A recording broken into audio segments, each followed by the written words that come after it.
오늘 주식시장은 충격과 혼란의 연속이었습니다. 코스피 지수는 2843.29포인트로 전일 대비 22.80포인트 급락했고 코스닥 지수는 829.41포인트로 10.20포인트 떨어졌습니다. 아시아 주요 시장도 모두 하락세를 보였습니다. 외국인은 2635억 원을 매도했으나 기관은 1344억 원, 개인은 1146억 원을 매수했습니다. 건설, 의약품, 화학 섹터는 상승세를 보였습니다. 현대건설이 4.87%, 삼성바이오로직스가 3.28%, 아모레퍼시픽이 8.41% 급등했습니다. 기관은 SK이노베이션, 삼성바이오로직스, 셀트리온을, 외국인은 삼성중공업, 삼성전자, 셀트리온을 매수했습니다. 화장품 테마에서는 VT가 14.38% 급등했고 조선기자재 테마에서는 STX중공업이 12.57% 상승했습니다. 오늘의 특징주로는 SK이노베이션이 SKENS와의 합병 기대감으로 5.65% 상승했고 FNF는 디스커버리의 중국 및 동남아 독점 라이선스 취득 소식에 25.85% 급등했습니다. 서울바이오시스는 2분기 최대 매출을 달성하며 상한가를 기록했습니다. 코스피는 트럼프발 보호무역 우려로 후퇴했고 코스닥은 트럼프 리스크로 투자 심리가 악화되어 하락했습니다. 오늘은 어떤 이슈가 있었고 체크해봐야 할 뉴스는 어떤 것들이 있었는지 지금 바로 알아보겠습니다.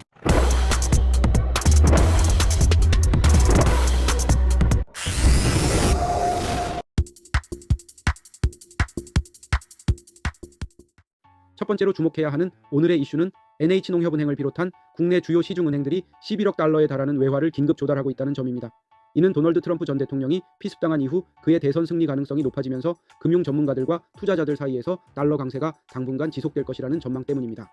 NH농협은행은 16일 6억 달러 규모의 글로벌 본드 발행에 착수했으며 이를 통해 이달 중 만기가 도래하는 3억 달러 규모의 글로벌 본드를 상환할 예정입니다. 우리은행, KB국민은행, 하나은행, 신한은행도 각각 수억 달러 규모의 외화 자금을 조달하며 금융시장의 불확실성에 대비하고 있습니다.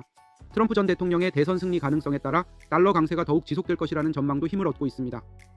트럼프 전 대통령은 수입품 관세 부과와 소득세 폐지 등 대규모 감세 정책을 공약으로 내세우며 이러한 정책들이 현실화될 경우 인플레이션이 더욱 심화되고 재정 악화로 인한 국채 금리 상승이 예상됩니다. 이는 외국인 투자금의 미국 유입을 촉진시켜 달러 강세를 부추길 수 있습니다. 이와 함께 연방준비제도가 금리 인하를 예고하면서 시장은 9월 이전에 금리 인하가 단행될 확률을 높게 보고 있습니다. 두 번째로 주목해야 하는 오늘의 이슈는 뉴욕 증시가 성장주에서 가치주와 소형주로의 순환매 흐름이 뚜렷해지고 있다는 점입니다. 다우지수는 상승하며 신고점을 경신했고 러셀 2000 지수는 3.5% 상승하며 약보합 수준에 그친 나스닥 지수와 대비되었습니다. 6월 소비자물가지수 발표 후 기준금리 인하 기대가 커지면서 가치주와 소형주가 본격적으로 반등하고 있습니다. 정치적 상황과 경제지표가 그간 억눌려 있던 가치주와 소형주의 반등을 뒷받침하고 있으며 트럼프 재선 가능성이 높아지면서 가치주 수의 기대가 커지고 있습니다. 6월 소매 판매 결과는 경기 위축에 대한 걱정을 덜어주며 가치주와 소형주 순환매에 일조했습니다. 업종별 멀티플의 과거 3년 흐름을 보면 성장주를 대표하는 IT 업종과 나머지 업종들 간 괴리가 크게 벌어져 있습니다.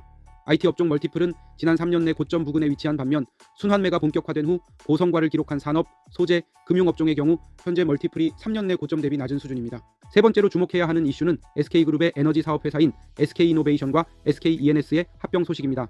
두 회사의 자산 총액은 합산 106조 원에 달하며 합병이 마무리되면 아시아 태평양 최대 규모의 종합 에너지 기업이 탄생하게 됩니다. SK이노베이션과 SKENS는 각각 이사회를 열고 합병안을 의결했습니다. 합병 비율은 SK이노베이션 1대 SKENS 1.1917417이며 합병 후 SK이노베이션의 최대 주주인 SK의 지분율은 55.9%로 늘어납니다. 양사 합병이 완료되면 자산 106조 원, 매출 90조 원의 민간 에너지 기업이 탄생하며 석유, 액화 천연가스, 태양광, 수소, 풍력 등 다양한 에너지 사업을 영위하게 됩니다. SK이노베이션은 1962년에 설립된 국내 최초 정유회사로 석유화학, 윤화류, 석유개발, 배터리 등 다양한 사업을 운영하고 있으며 SKENS는 국내 1위 민간 액화 천연가스 사업자로 재생에너지 사업을 영위하고 있습니다.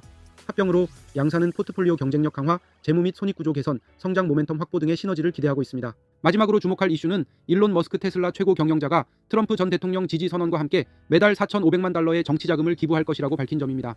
트럼프가 대체 에너지 차량에 관심이 없고 부통령 후보 JD 벤스가 전기차 보조금을 없애려는 정책을 추진하고 있음에도 불구하고 머스크는 트럼프와 벤스 팀을 지지하고 있습니다.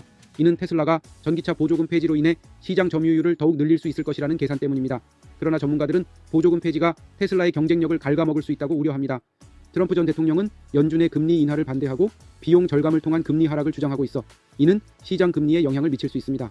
또한 트럼프는 중국 기업 바이트댄스가 소유한 틱톡을 지지하며 소셜미디어 경쟁의 중요성을 강조했습니다. 이는 메타 플랫폼의 지배력을 도전받게 만들 수 있다는 입장 전환으로 해석됩니다.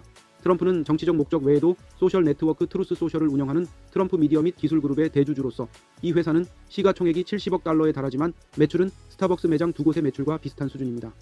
미국 항소법원이 2024년 1월 19일까지 바이트댄스의 미국 사업을 매각하거나 잠재적 금지 조치에 직면하도록 하는 법적 이의 제기를 9월에 심리할 예정이어서 틱톡의 미래는 불확실합니다. 종합적으로 오늘의 주식시장은 글로벌 정치적 불안 요소와 경제 지표 변동에 따라 큰 변동성을 보였습니다. 달러 강세와 연준의 금리 인하 가능성, 트럼프 전 대통령의 정책 변화, 뉴욕 증시의 순환매 흐름 등이 주가에 큰 영향을 미치고 있습니다. 특히 트럼프 전 대통령의 보호무역주의와 대만 반도체 공격 등의 발언이 시장에 큰 영향을 미쳤습니다. 또한 SK이노베이션과 SKENS의 합병 소식은 국내 에너지 시장에 큰 변화를 가져올 것으로 예상됩니다. 투자자들은 이러한 변수들을 면밀히 모니터링하며 신중한 접근이 필요합니다. 달러 강세와 연준의 금리 인하 가능성, 테슬라와 트럼프 간의 관계 변화, 그리고 각종 테마주들의 변동성을 고려한 장기적인 투자 전략 수립이 중요한 시점입니다. 정치적 상황과 경제 지표의 변화를 지속적으로 모니터링하고 포트폴리오를 적절히 조정하는 것이 필요합니다. 영상이 도움이 되셨다면 구독과 좋아요 부탁드립니다. 감사합니다.